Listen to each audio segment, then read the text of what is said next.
I believe if you vote, you have no right to complain.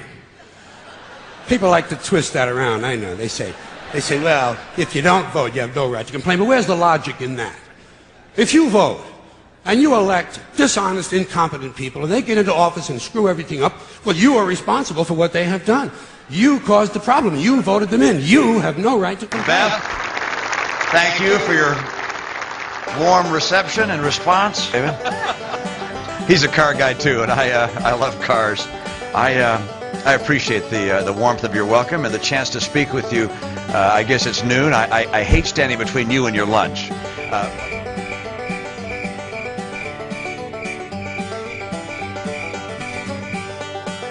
But I'm promising that every day we'll be on a track to get things better and better. And together we'll make America stronger again.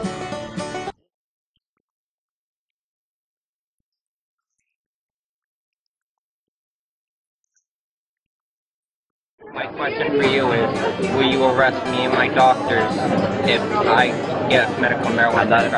I'm not in favor of medical marijuana being So legal. will you have me arrested? How are you? Excuse me. I'm sorry. Will you please answer my question? Will you have? Wait, are you not going to answer his question, Governor? I think I have. I'm not in No, he favor asked you if you were going to arrest. He asked if you were going to arrest patients like him, Governor. You're going to just ignore a person in a wheelchair? Thank you. Good to be here. Hi there. Mr. Romney, how can you support the Patriot Act and the NDAA and be a constitutional conservative, sir? How are you? Good to see you. Thank you. Hi, how are you? Good to see you. These important questions I take. We got a whole The NDAA is unconstitutional and un-American, sir.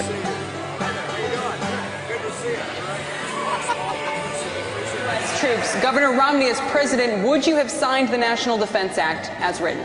Yes, I would have, and I do believe that it's appropriate.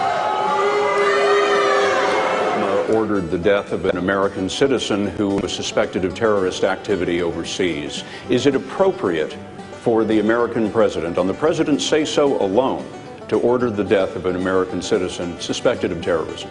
Absolutely, in this case. But he was 19 years old at the height of the Vietnam War. Mr. Romney was healthy, he was of the right age, and he was therefore theoretically quite draftable for Vietnam.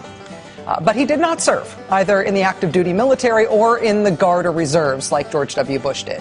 Mr. Romney instead lived in France during the Vietnam War. He was a missionary for his church in France for nearly 3 years during the height of the Vietnam War. Now, of course, when I think about the blessing of America, I think not only about my own dad. My dad, by the way, was born in Mexico. But the Mormon Church decided to allow blacks to participate fully. Here was the headlines in the papers in June of '78. Mormon Church dissolves black bias. Citing new revelation from God, the president of the Mormon Church decreed for the first time black males could fully participate in church rites. You were 31 years old, and your church was excluding blacks from full participation.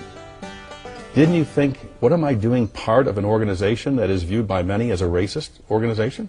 I'm very proud of my faith, and it's the faith of my fathers. Servicemen would be entitled to benefits like a man and a woman. If two men get married, apparently a veteran spouse would not be entitled to any burial benefits or medical benefits or anything that the serviceman has devoted his time and effort to his country. And you just don't support equality in terms of same-sex marriage. I believe that marriage is a relationship between a man and a woman.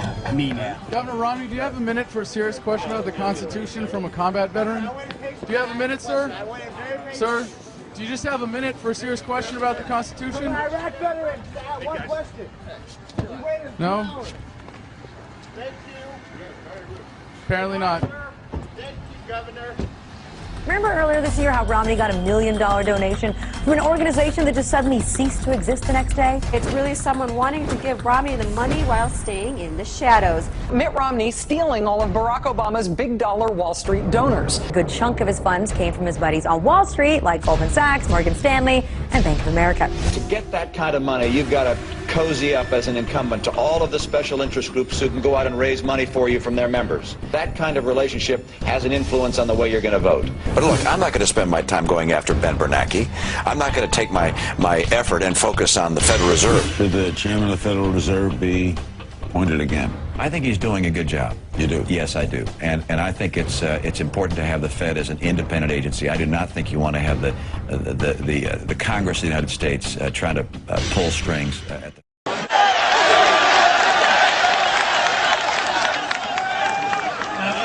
Now we might have to be careful.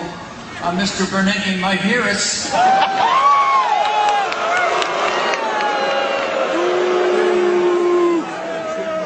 Now the Federal Reserve has been around for 100 years, and you know, with an election coming up, if we do well in this election and we have the opportunity, we should celebrate that 100-year anniversary by repealing the Federal Reserve Act.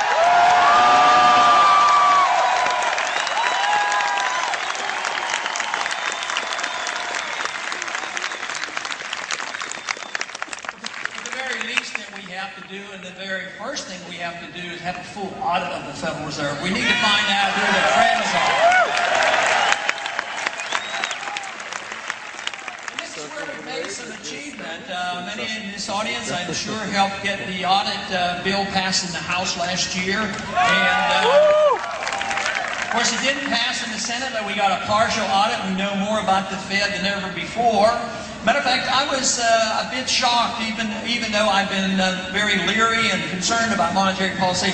I was still shocked to find out to the extent that they were involved. They were involved with $15 trillion of churning credit, bailing out their friends and buddies, not only